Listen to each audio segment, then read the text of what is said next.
Hello বন্ধুরা, এই 2025 সালে তোমাদের মঙ্গলকে অ্যাক্টিভেট করার জন্য বা মঙ্গলকে ভালো করবার জন্য তোমরা কি করবে যাতে মঙ্গল ভালো ফল দেয়, টাকা পয়সার দিক আমাদের ভালো হয়, যাতে উন্নতি হয়, যাতে আমাদের নিজেদের একটা গাড়ি বাড়ি হয়।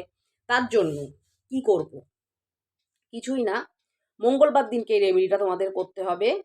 একটু লাড্ডু নেবে, ঠিক আছে, এবং একটা মিষ্টি পান নেবে। যদি মিষ্টি পান সম্ভব না হয় তাহলে পান পাতার মধ্যে ঘরে যে চিনি আছে সেই চিনি দেবে, দিয়ে পানটাকে মুড়ে দেবে এবং একটা লবঙ্গ দিয়ে পানটাকে আটকে দেবে। অবশ্যই ফুলযুক্ত লবঙ্গ হলে ভালো হয়। সেটা নিয়ে তোমরা হনুমানজির মন্দিরে চলে যাবে, মঙ্গলবার দিনকে করবে। হনুমানজিকে সেটা তোমরা অর্পণ করবে, লাড্ডু এবং মিষ্টি পান, এবং নিজের মনের যা ইচ্ছা আছে সেটা হনুমানজির কাছে বলবে। কন্টিনিউয়াসলি করতে থাকো, ঠিক আছে?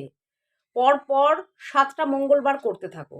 দেখো তোমাদের মঙ্গল অ্যাক্টিভেট হবে, তোমাদের মঙ্গল ভালো ফল দেবে এবং অর্থনৈতিক ফ্লো বাড়বে। এবং হনুমানজিকে জানাও তোমার মনের কি ইচ্ছা, আমার গাড়ি বাড়ি ব্যবসা কি ইচ্ছা তোমার, সেটাও হনুমানজির কাছে বলো।